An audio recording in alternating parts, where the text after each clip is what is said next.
परम पूजनीय स्वामी जी, भारत स्वाभिमान के सभी सम्माननीय बहनों भाइयों, विश्व मुक्त खेती और समृद्ध किसान, इस विषय पर मैं आपसे बात करूंगा। हमारे भारत देश में एक बहुत पुरानी कहावत है और उस कहावत में ऐसा कहा जाता है, उत्तम खेती मध्यम वान, करे चाकरी कुकर निदान। ये हिंदी में कहावत है। इसका अर्थ ये होता है कि खेती जीवन में सबसे उत्तम काम है, सबसे अच्छा काम है, सर्वश्रेष्ठ काम है। और व्यापार करना मध्यम दर्जे का काम है, बीच के स्तर का काम है। और नौकरी करना किसी की भी, ये सबसे निचले दर्जे का काम है। इसको कुत्ते जैसा काम माना गया है कि जो कुत्ता करता है वो काम नौकरी करने जैसा है। करे चाकरी कुकर निदान, कुकर कुत्ते को कहते हैं।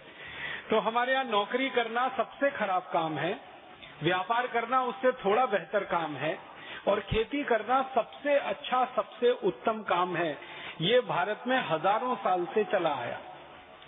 लेकिन पिछले 25-30 वर्षों में कुछ उल्टा हो गया हमारे देश में। पिछले 25-30 वर्षों में ऐसा हो गया है कि खेती सबसे खराब काम है, व्यापार अभी भी मध्यम दर्जे पर है और नौकरी सबसे अच्छा काम हो गया है। इस देश में जो भी बेरोजगार किसी व्यक्ति को आप मिलेंगे और पूछेंगे भाई क्या करना चाहते हो, तो नौकरी करना चाहता है। अच्छी खासी पढ़ाई लिखाई करके भी नौकरी ही करना चाहता है। बड़े बड़े हमारे देश के विद्यार्थी, बड़े बड़े से मतलब जो इंजीनियरिंग पढ़ते हैं, मैनेजमेंट की पढ़ाई करते हैं, डॉक्टरी की पढ़ाई करते हैं, 5-7 साल लगातार मेहनत करते हैं, लाखों करोड़ों रुपए खर्च करते हैं, उनसे भी पूछो तो वो भी नौकरी करना ही चाहते। किसी न किसी नौकरी में उनको जगह मिल जाए, सरकार की नौकरी हो या निजी क्षेत्र की हो, प्राइवेट सेक्टर की हो, तो नौकरी इस समय सबसे अच्छा काम हो गया भारत में। व्यापार अभी भी मध्यम दर्जे पर है और खेती सबसे खराब काम हो गया। खेती सबसे खराब काम क्यों हो गया हमारे देश में? उसका कारण ये है कि जो खेती सबसे अच्छा हुआ करता था आज से 40 साल पहले, वो अब सबसे खराब है, क्योंकि खेती में खर्चा तो बहुत बढ़ गया, आमदनी नहीं बढ़ी। जिस अनुपात में खर्चा बढ़ा, उस अनुपात में आमदनी नहीं बढ़ी। हमारे किसान जो खेती करते हैं इस देश में, उनका पिछले 20-25 वर्षों में कितना खर्चा बढ़ा है, आप अंदाजा लगाना चाहें तो कुछ आंकड़े बताता हूँ। हमारे किसान खेती करते हैं, सबसे ज्यादा खर्चा करते हैं वो urea, DAP, super phosphate, single super phosphate, रासायनिक खाद खरीदने में। ये जो रासायनिक खादें हैं पिछले सालों में कितनी महंगी हुई हैं। 1990-91 में यूरिया का एक पैकेट लगभग 60 से 70 रुपए के बीच में आता था और एक पैकेट 50 किलो का होता था। अब 2009 में वो यूरिया का पैकेट खरीदे तो लगभग 270 रुपए का आता है। वो सरकारी आंकड़ा है। और अगर गैर सरकारी आंकड़े की बात करूं तो यूरिया का 50 किलो का बोरा 350-400 रुपए तक भी बिकता जाता है हमारे देश में, जिसको ब्लैक में बिक्री हम कहते हैं। इसी तरह एक जमाने में 3-4 रुपए किलो तक डीएपी आता था, अब वो डीएपी 23 रुपए किलो है। एक जमाने में 2-2.5 रुपए किलो का सिंगल सुपर फॉस्फेट होता था, 40 रुपए किलो है। माने अगर आप इसको अनुपात में निकालें या गुने में निकालें तो यूरिया पिछले 10-15 वर्षों में 7 गुना महंगा हो गया, डीएपी तो लगभग 8 से 9 गुना महंगा हो गया, सिंगल सुपर फॉस्फेट 7-8 गुना महंगा हो गया। इसी तरह से किसान के काम आने वाला डीजल, जो कभी 3-3.5 रुपए लीटर बिका करता था, अब 38-40 रुपए लीटर 10 गुना महंगा हो गया। माने किसान के खर्चे लगातार बढ़ रहे हैं, 5 गुने, 7 गुने, 8 गुने, 10 गुने। और किसान जो रासायनिक कीटनाशक और जंतुनाशक खरीदते और इस्तेमाल करते रहे हैं, जो जंतुनाशक, जो रासायनिक कीटनाशक 100 रुपए लीटर, 150-200 रुपए लीटर आते थे, आज उनकी कीमत 15,000 रुपए लीटर तक पहुंच गई। 20,000 रुपए लीटर तक हमारे यहाँ जंतुनाशक और कीटनाशक बिक रहे हैं। तो सैकड़ों गुना महंगा किसानों के लिए जंतुनाशक, कीटनाशक और कई गुना महंगी खाद, रासायनिक, ये सब किसानों के खर्चे तो बहुत बढ़ गए हैं। लेकिन खेती से होने वाली आमदनी उस अनुपात में नहीं बढ़ रही है। किसान का गेहूं आज से करीब 15-16 साल पहले 7 से 8 रुपए किलो बिकता था, अब वो 10 रुपए किलो है। तो गेहूं के भाव में बढ़ोतरी मुश्किल से मुश्किल 15-20% हुई है और रासायनिक खाद के भाव में बढ़ोतरी 7 से 8 गुना ज्यादा हो गई है। अगर प्रतिशत में आप निकालेंगे तो सैकड़ों प्रतिशत में वृद्धि हुई है खाद की कीमत में, लेकिन गेहूं की कीमत जो खरीदने वाली है सरकार के द्वारा 20% की ही वृद्धि हुई है। इसी तरह धान की बात करें, आज धान खरीदा जाता है सारे भारत देश में 700 से 800 रुपए क्विंटल और आज से 12-13 साल 15 साल पहले तक खरीदा जाता था 500 रुपए क्विंटल। तो धान की कीमत में भी 20-25% की बढ़ोतरी हुई है। लेकिन धान पैदा करने के लिए जो यूरिया, डीएपी, सुपरफॉस्फेट लगता है या कीटनाशक लगते हैं, उनकी कीमतों में 700-800% की वृद्धि हो चुकी है।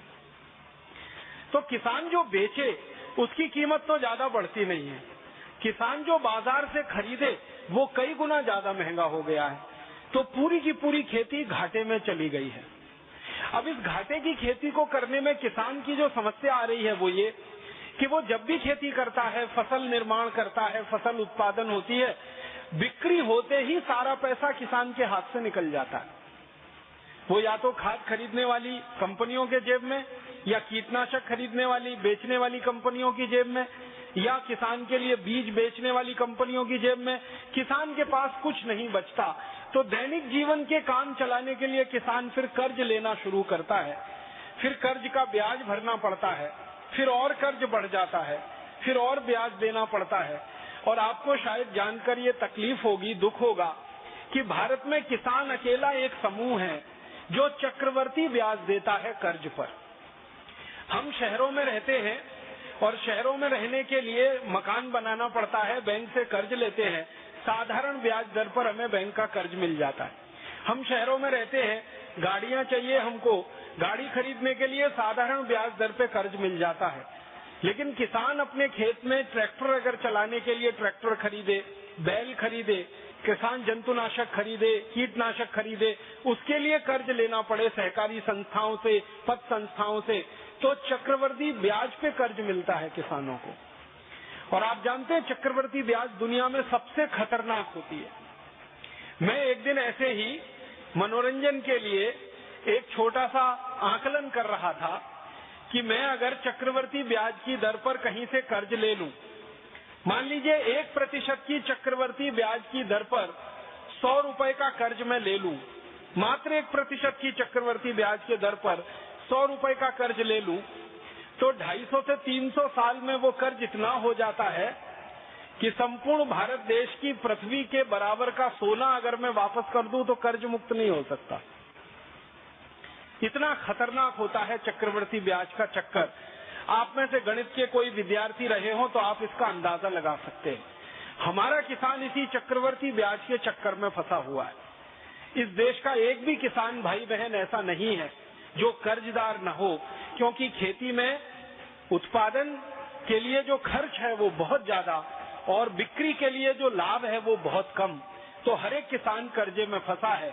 उस कर्जे के दुष्चक्र में अंतिम नतीजा जो निकलता है किसान के लिए वो ये कि जब वो किसी भी तरह से कर्ज वापस करने की स्थिति में नहीं होता तो उसका घर गिरवी रखता है, उसकी जमीन गिरवी रखी जाती है, उसके पत्नी के गहने जेवर गिरवी रखे जाते हैं, दागिने गिरवी रखे जाते हैं, अंत में गाय बैल भैंस उसके गिरवी रख जाते हैं। और जब सब कुछ गिरवी रख जाता है उसके बावजूद कर्जदार उसके दरवाजे पर आकर, साहूकार उसके दरवाजे पर आकर खड़ा हो जाता है वसूली के लिए, तो किसान को अपनी इज्जत बचाने के लिए एक ही रास्ता है, वो आत्महत्या कर लेता है। हमारे भारत देश में सरकार के आंकड़ों के अनुसार 56,000 किसान हर साल आत्महत्या करते हैं इस देश में। और सरकार खुद मानती है जो एफआईआर के रूप में दर्ज होते हैं वो 56,000 हैं।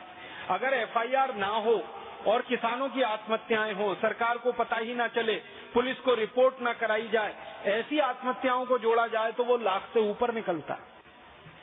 हमारे देश के जो राज्य जहां सबसे ज्यादा किसानों की आत्महत्याएं हो रही हैं, पंजाब है, उसके बाद हरियाणा है, फिर आप महाराष्ट्र के हैं, महाराष्ट्र है, फिर आंध्र प्रदेश है, फिर कर्नाटक है, तमिलनाडु है, केरल है, ये ऐसे 6-7 राज्य सारे देश में बदनाम हो गए हैं किसानों की आत्महत्या के लिए। भारत सरकार समय समय पर आत्महत्या करने वाले किसानों के परिवारों का सर्वेक्षण कराती है और उन परिवारों से पूछा जाता है कि आखिर अब बताइए आपके घर में परिवार में आत्महत्या क्यों हुई। तो सभी परिवारों के मुंह से एक ही जवाब सुनने को मिलता है, वो ये कि हमारी पूरी खेती गिरवी रख गई, हमारे गाय बैल भैंस गिरवी रख गए, घर के आभूषण गहने गिरवी रखे जा चुके हैं, संपत्ति के नाम पर हमारे हाथ में कुछ नहीं है और साहूकार का कर्ज अभी बाकी है वो देना है, बैंक का कर्ज अभी बाकी है वो देना है और फसल इतनी अच्छी हुई नहीं है कि हम कर्ज पूरा वापस दे सकें। अगली फसल करने के लिए भी जेब में पैसा नहीं है, अगली फसल के लिए कोई बैंक कर्ज देने को तैयार नहीं है क्योंकि पुराना कर्ज वापस करने की हमारी हैसियत नहीं है। उस स्थिति में क्या करें? आत्महत्या ही एक आखिरी उपाय बचता है। ये जवाब उन सभी किसान परिवारों के मुंह से सुनने को मिला है जिनके यहाँ आत्महत्या हुई है। आप जानते हैं महाराष्ट्र में विदर्भ नाम का इलाका है जहाँ पिछले 10 साल में रहता रहा वर्धा सेवाग्राम। ये विदर्भ तो सारे देश में बदनाम हो गया है किसानों की आत्महत्या के लिए। इसी तरह आंध्र प्रदेश का एक बहुत बड़ा इलाका है वरंगल के आसपास का, वो सारे देश में बदनाम हो गया है किसानों की आत्महत्या के लिए। पंजाब में भटिंडा के आसपास का पूरा इलाका है, सारे देश में बदनाम है किसानों की आत्महत्या के लिए। केरल में कासरगोड का इलाका है, पूरे देश में बदनाम है किसानों की आत्महत्या के लिए। कर्नाटक में उत्तरी कर्नाटक, दक्षिणी कर्नाटक बदनाम हो रहा है किसानों की आत्महत्या के लिए। धीरे धीरे ये बीमारी गहरी होती जा रही है। आखिर आप जरा सोचिए अपने दिल पर हाथ रख के कि कोई किसान अपनी जिंदगी को खत्म कर ले, ये तो अंतिम फैसला है और ये अंतिम फैसला कितने बड़े दर्द के बीच वो करता होगा। कोई व्यक्ति सामान्य रूप से मरना नहीं चाहता। जिसने जीवन पाया है वो जीवन के आखिरी समय तक संघर्ष करता है जिंदा रहने के लिए, लेकिन किसान हमारे देश में इतना संवेदनशील बन गया है कि वो जीवन को ही खत्म कर लेता है 1 मिनट में। और इससे बड़ी विडंबना क्या होगी कि हमारा किसान जिन दवाओं को लाता है कीड़े मारने के लिए, जंतु मारने के लिए, कीटनाशक मारने के लिए, उन्हीं दवाओं को पीकर वो खुद मर जाता है। इससे बड़ा अफसोस और विडंबना इस देश में क्या हो सकती है। और ये सारा का सारा दुष्चक्र हमारे देश में किसानों के कर्जे में फंसकर आत्महत्या करने का ये जुड़ा हुआ है खेती के घाटे से। और खेती का घाटा जुड़ा हुआ है उस व्यवस्था से जिसमें किसान के काम आने वाला यूरिया, डीएपी, सुपर फॉस्फेट तो महंगा होता जाए, कीटनाशक, जंतुनाशक तो महंगा होता जाए, किसान के बीज तो महंगे होते जाएं, लेकिन किसान के द्वारा उत्पादित की जाने वाली वस्तुएं लगातार सस्ती से सस्ती बिकें और कम से कम पैसा किसानों को मिले। कारण क्या है इसका? किसानों के द्वारा जो उत्पादित की जाने वाली वस्तुएं हैं, गेहूं, चना, दाल आदि आदि सैकड़ों हजारों किस्म की चीजें किसान भाई पैदा करते हैं। इनका सस्ते से सस्ता बिकने का कारण है अंग्रेजों सरकार के द्वारा बनाया गया एक कानून जो भारत में आजादी के 63 साल के बाद भी चल रहा है और वो कानून का नाम है एग्रीकल्चरल प्राइस कमीशन एक्ट। इस कानून में व्यवस्था ये है कि किसान जो भी कुछ पैदा करेंगे उसका भाव किसान खुद तय नहीं करेंगे, सरकार उसका भाव तय करेगी। और सरकार जब इसका भाव तय करती है खेती के द्वारा उत्पादित वस्तुओं का, तो उसमें सबसे बड़ा धोखा किसानों के साथ होता है वो ये कि किसान जो गेहूं, चना, चावल, दाल आदि पैदा करता है, इसको पैदा करने के लिए किसान जो मेहनत करता है, जो श्रम करता है, उस श्रम का, उसकी मेहनत का मूल्य सरकार उसको नहीं देती है। कितनी बड़ी विडंबना है इस देश की कि किसान साल में 365 दिन खेत में काम करता है और उसको जब फसल का भाव तय करने के लिए सूत्र बनाया जाता है उसमें किसान की मेहनत सिर्फ 2.5 से 3 महीने की जोड़ी जाती है, जबकि किसान पूरे साल खेत में काम करता है। 365 दिन खेत में काम करता है किसान और 120 दिन की उसके श्रम की कीमत उसके फसल के मूल्य को तय करने में जोड़ी जाती है। मतलब सीधा सा ये है कि 8 से 9 महीने का किसान का जो श्रम है वो बेकार का श्रम होता है, वो बिना किसी पैसे के सरकार के द्वारा गणना उसकी कर दी जाती है। एक तो सबसे बड़ा धोखा ये है कि 365 दिन किसान काम कर रहा है, उसका श्रम सिर्फ 3 से 4 महीने का जोड़ा जाएगा। दूसरा धोखा किसानों के साथ ये होता है वो ये कि किसान जो खेत में मेहनत करता है उस श्रम का मूल्य भारत में सबसे कम लगाया जाता है। अगर कोई व्यक्ति बैंक में नौकरी करे, चतुर्थ क्लास कर्मचारी होने के स्तर की, उसका भी श्रम का मूल्य किसानों से ज्यादा है।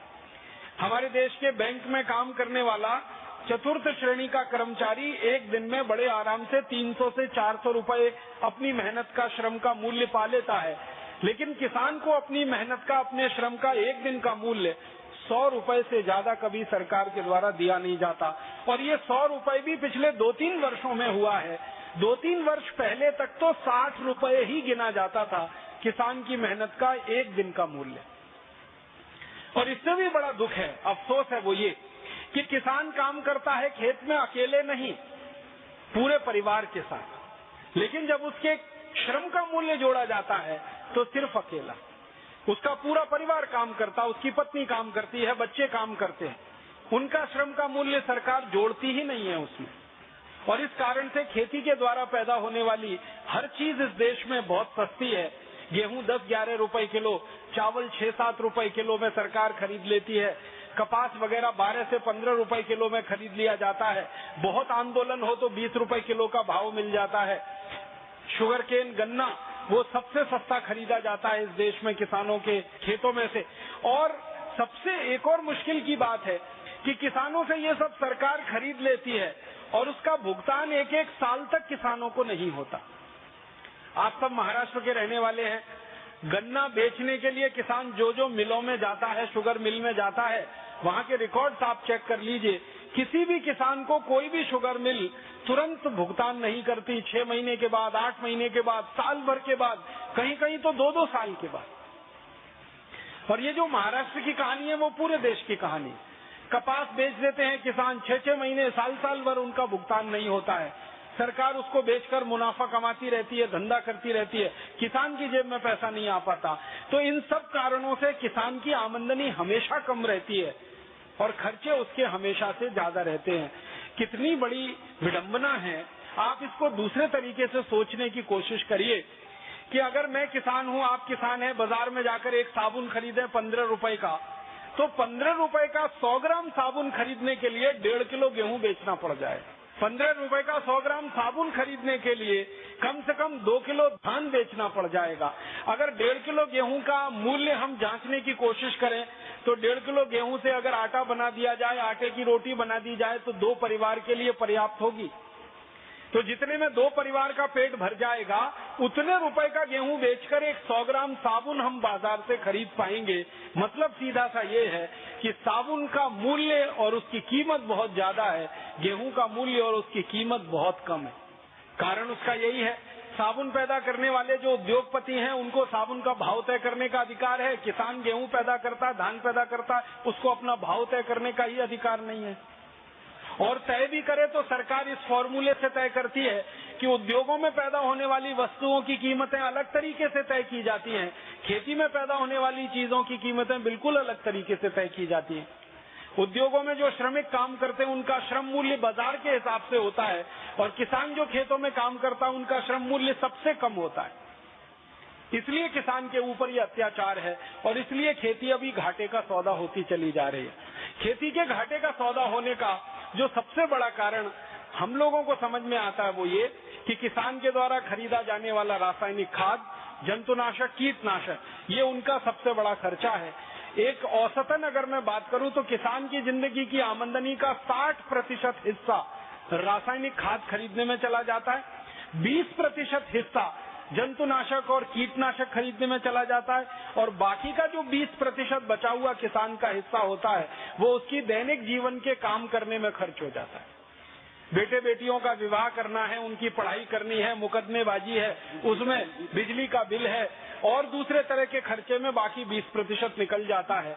किसान के पास जमा कुछ भी नहीं बचता, इसलिए वो हमेशा कर्जदार रहता है। इसका मतलब बिल्कुल सीधा है, किसान की जिंदगी के जीवन के खर्चे को अगर हम अलग कर दें जो 20% का है, तो बाकी का जो 80% का खर्चा किसान की जिंदगी का है वो तो रासायनिक खाद, जंतुनाशक और कीटनाशक का ही है।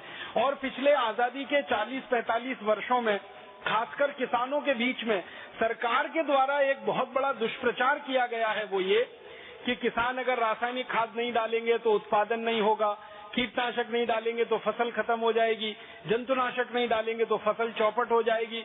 तो पिछले 40 साल से भारत के बहुत सारे कृषि वैज्ञानिक और कृषि विश्वविद्यालय हमारे किसानों को ये समझाते चले आ रहे हैं कि आपको तो रासायनिक खाद डालना ही पड़ेगा, आपको तो जंतुनाशक डालना ही पड़ेगा, कीटनाशक डालना ही पड़ेगा, बिना उसके खेत में उत्पादन नहीं होगा। तो ये जो डर और भय हमारे किसान भाइयों के मन में बैठ गया, इस डर और भय का अंतिम दुष्परिणाम ये है कि किसानों की जिंदगी का 80% खर्चा रासायनिक खाद, कीटनाशक और जंतुनाशक में जा रहा है। भारत के बारे में जरा जानने की कोशिश करें कि ये रासायनिक खाद, कीटनाशक, जंतुनाशक कितने बड़े पैमाने पर इस्तेमाल हो रहा है और इसका अंतिम परिणाम क्या हो रहा है। तो भारत सरकार के सन 2004-2005 के जो आंकड़े हैं वो मैं आपके सामने रखना चाहता हूं, क्योंकि अभी 2008 और 2009 के आंकड़े सरकार ने जारी नहीं किए हैं। जो सबसे लेटेस्ट सरकार के डेटा हैं, स्टैटिस्टिक्स हैं, वो 2005 और 2004 के हैं। वो ये बताते हैं कि हर साल भारत के किसान अपने खेतों में 1,90,00,000 मीट्रिक टन रासायनिक खाद अपने खेतों में डाल देते हैं। Urea, DAP, di ammonium phosphate, single super phosphate, ये सब तरह की रासायनिक खाद मिलाकर 1,90,00,000 मीट्रिक टन। अगर इसको हेक्टेयर के हिसाब से निकाला जाए तो भारत के 1 हेक्टेयर खेत में लगभग हर साल 114 किलोग्राम रासायनिक खाद डाली जाती है 1 हेक्टेयर खेत में। और अगर इसको बाहर से आने वाली खाद के साथ जोड़ दिया जाए, सरकार का ये कहना है कि 1,90,00,000 मीट्रिक टन खाद पूरी नहीं पड़ती, इसमें कमी आती है, तो करीब 40 लाख मीट्रिक टन रासायनिक खाद सरकार हर साल विदेशों से आयात करती है। और वो भी इसमें जोड़ दिया जाए तो ये आंकड़ा और बड़ा हो जाता है। अब ये पूरी की पूरी खाद जो हमारे खेतों में डाली जा रही है, इसका मूल्य कितना है और इसके साथ जो कीटनाशक डाले जा रहे हैं उसका मूल्य कितना है, वो भी सरकार के आंकड़ों के हिसाब से मैं आपको बताना चाहता हूँ। ये जो खाद डालते हैं रासायनिक, यूरिया, डीएपी, सुपर फॉस्फेट आदि आदि, इसके बारे में सभी वैज्ञानिकों का जो शोध है वो ये कहता है कि जितनी ज्यादा रासायनिक खाद आप डालेंगे उतने ही ज्यादा जीव जंतु आपके खेत के फसल को बर्बाद करेंगे। ये बड़ा अजीब सा है, ये जो संबंध है ना, खाद ज्यादा डालो तो ज्यादा से ज्यादा कीड़े आएंगे, ज्यादा से ज्यादा जंतु आएंगे। अब ज्यादा से ज्यादा जंतु आएंगे तो उनको मारने के लिए फिर जंतुनाशक और डालो, फिर कीटनाशक और डालो। माने खाद ज्यादा डालने का दुष्परिणाम ज्यादा जहर डालना अपने खेत में जंतुनाशक और कीटनाशक के रूप में। हमारे देश के सरकारी आंकड़े बताते हैं, Indian council of agricultural research के 1950-52 में हमारे देश के 1 हेक्टेयर खेत में मुश्किल से 3 किलो रासायनिक खाद पड़ती थी। तब हमारे देश में जंतुनाशक और कीटनाशक सबसे कम बिकते थे।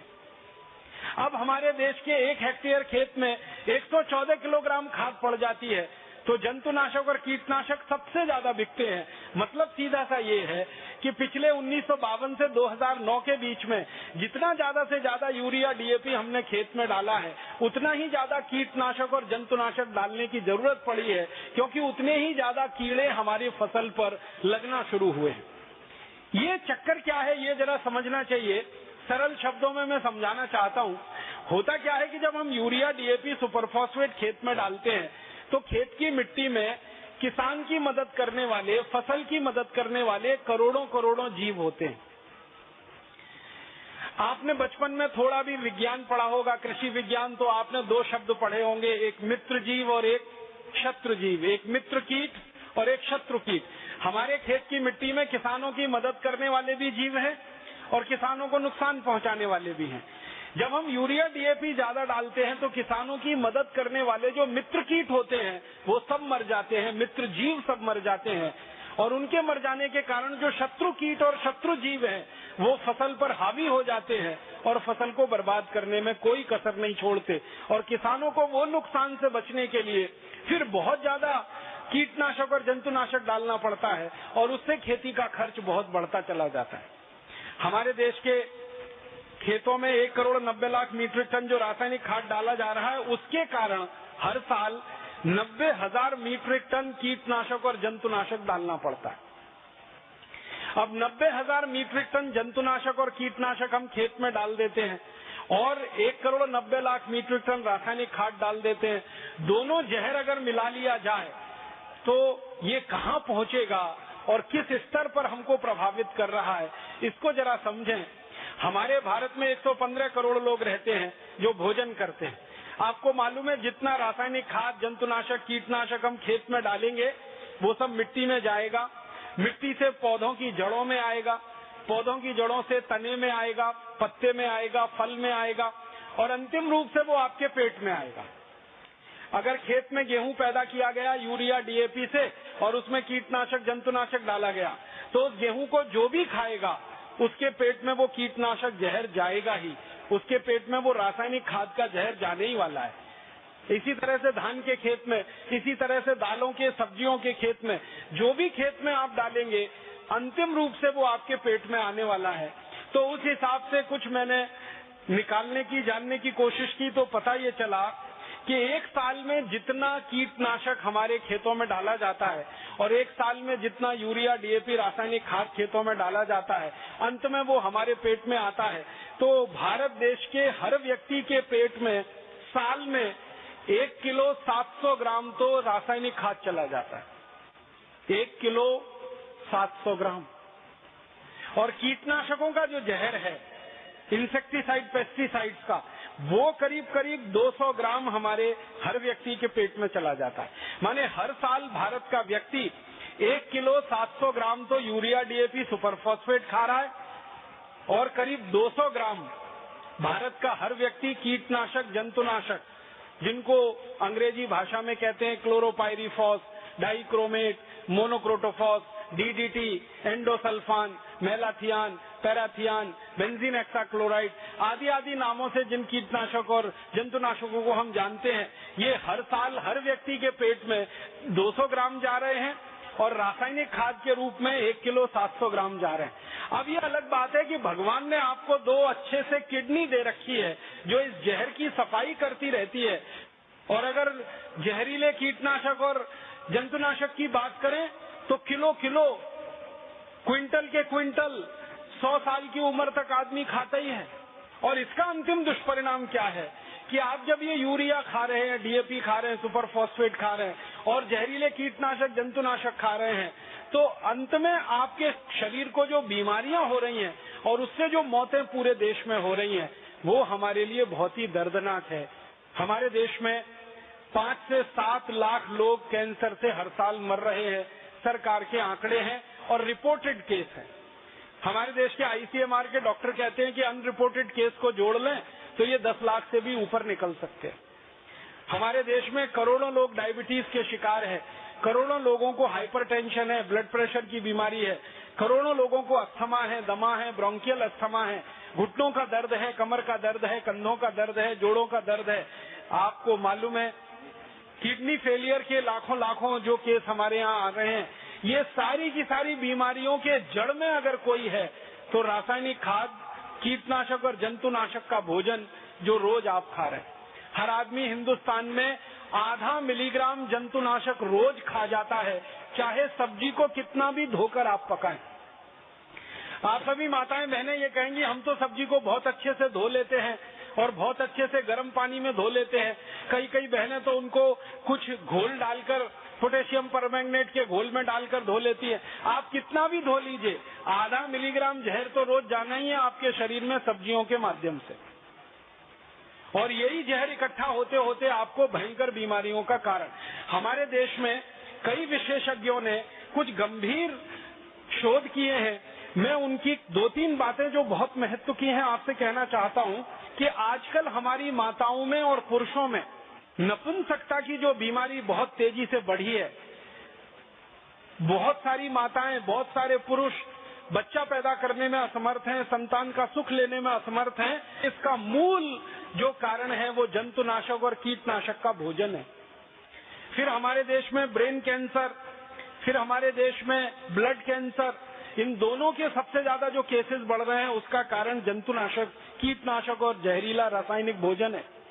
फिर हमारे यहाँ डायबिटीज के बारे में सबसे ज्यादा शोध की है जिन वैज्ञानिकों ने, उनका कहना है कि